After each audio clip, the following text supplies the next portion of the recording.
आज से तकरीबन 7 महीने पहले प्रधानमंत्री नरेंद्र मोदी ने उज्जैनी यानी उज्जैन के महाकाल मंदिर के कॉरिडोर का उद्घाटन किया था और ये कॉरिडोर एक बार फिर से चर्चा में आ गया है, क्योंकि जिस कॉरिडोर को बनाने के लिए 800 करोड़ रुपए से ज्यादा खर्च किए गए, वो एक हवा का झोंका तक नहीं झेल पाया।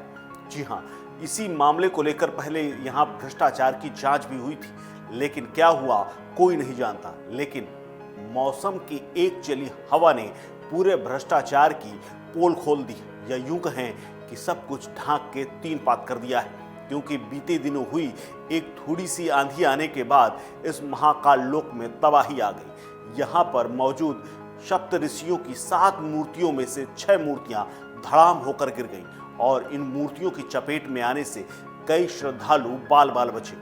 ये बात अलग है कि अन्य जगह दूसरी जगह घटनाएं होने से 2 लोगों की मौत हो गई।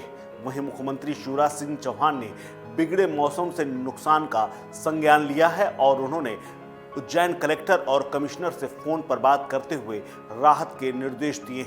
वहीं पूर्व सीएम कमलनाथ ने महाकाल लोक के निर्माण में भ्रष्टाचार की जांच के लिए 7 सदस्यीय टीम का गठन तक कर दिया है। लेकिन अब इस मामले में राजनीति शुरू हो गई है और भ्रष्टाचार के आरोप लग रहे हैं। नमस्कार, मैं हूं कुलदीप द्विवेदी और आप देख रहे हैं वन इंडिया हिंदी। दरअसल महाकाल लोक यूं तो बहुत भव्य और दिव्य बनाने की खूब चर्चा हुई थी और खूब तमाम तरह के वादे इरादे घोषित किए गए थे, लेकिन अब इसका एक बड़ा स्याह पहलू सामने आया है। दरअसल यहाँ पर पहले कांसे की मूर्तियां लगनी थी और यहाँ पर पत्थरों की मूर्तियां लगनी थी, लेकिन 10 से 12 फीट ऊंची ये मूर्तियां लाल पत्थर और फाइबर रेनफोर्स प्लास्टिक यानी FRP से बनी थी। अब इन पर भ्रष्टाचार की दीमक लगती नजर आ रही, क्योंकि एक हवा के झोंके से 7 ऋषियों की मूर्तियां जमीन पर आकर गिर पड़ी, जिसके बाद जांच के आदेश दे दिए गए हैं। इन पर गुजरात की MP बावरिया फर्म से जुड़े गुजरात, ओडिशा, राजस्थान के कलाकारों ने कारीगरी की थी। आपको बता दें कि प्रधानमंत्री नरेंद्र मोदी ने 11 अक्टूबर 2022 को उज्जैन में महाकालेश्वर मंदिर के नए परिसर महाकाल लोक का लोकार्पण किया था।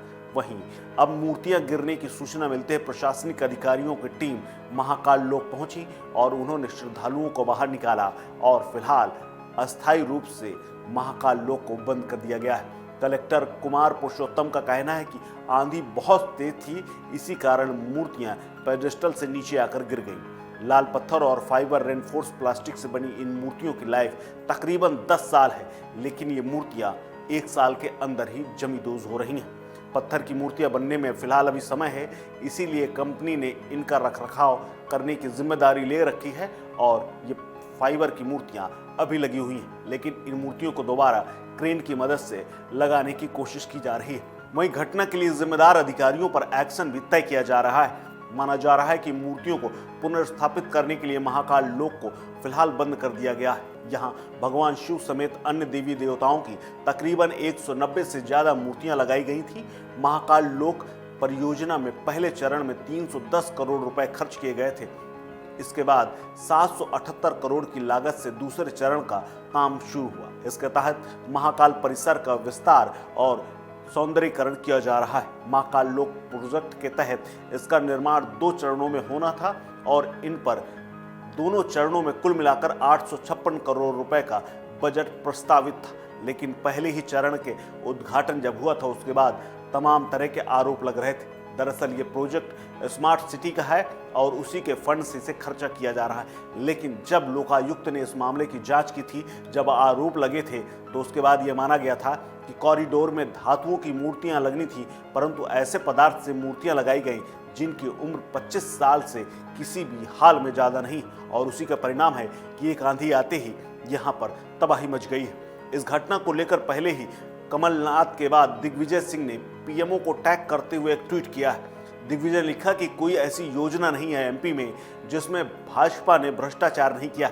उज्जैन के महाकुंभ में घटिया निर्माण और अब 750 करोड़ का बना महाकाल कॉरिडोर, इसका उद्घाटन PM ने किया, उसकी मूर्तियां तेज हवा से नीचे गिर गईं। वहीं इस घटना के बाद गृह मंत्री नरोत्तम मिश्र ने कांग्रेस पर पलटवार किया। उन्होंने कहा है कि आपदा में राजनीति करना कांग्रेस की आदत है। हालांकि क्या कुछ कहा है, पहले आप उसको सुन लीजिए। और उस बवंडर पर, लेकिन इससे कोई दिक्कत इसलिए नहीं है कि वो गारंटी पीरियड में है अभी पूरा का पूरा, और गारंटी पीरियड में होने के कारण से वहां पर जो भी नुकसान होगा वही ठेकेदार स्वयं पूर्व में बना के देगा और वही ठेकेदार उसकी मरम्मत करेगा। सारा का सारा उसमें खर्चा भी उसी का 5 साल का पीरियड है, ऐसा नहीं कि अभी का पीरियड है। आपको बता दें कि सरकार के मुताबिक इस प्रोजेक्ट का उद्देश्य महाकालेश्वर मंदिर के आसपास के इलाके का विकास और ऐतिहासिक चीजों को संरक्षित करना है। दैनिक भास्कर की एक रिपोर्ट कहती है कि इस मामले में स्मार्ट सिटी के सीईओ रह चुके आशीष पाठक ने कहा था कि महाकाल मंदिर विस्तारीकरण योजना के अंतर्गत करीब 31 प्रोजेक्ट अलग अलग निर्माण एजेंसियों ने पूरा किया। सभी में एक एकीकृत यानी SOR आइटम का दूसरे से परिवर्तन व किसी भी आइटम की मात्रा में कमी या वृद्धि किया जाना परियोजना की आवश्यकताओं के अनुसार किया गया था। लेकिन अब जिस तरह से फाइबर की मूर्तियां नीचे गिरने लगी हैं, उसके बाद महाकाल प्रोजेक्ट और महाकाल कॉरिडोर को लेकर तमाम सवाल खड़े हो रहे हैं। इस खबर में फिलहाल इतना ही। अपडेट्स के लिए बने रहिए वन इंडिया हिंदी के साथ। नमस्कार।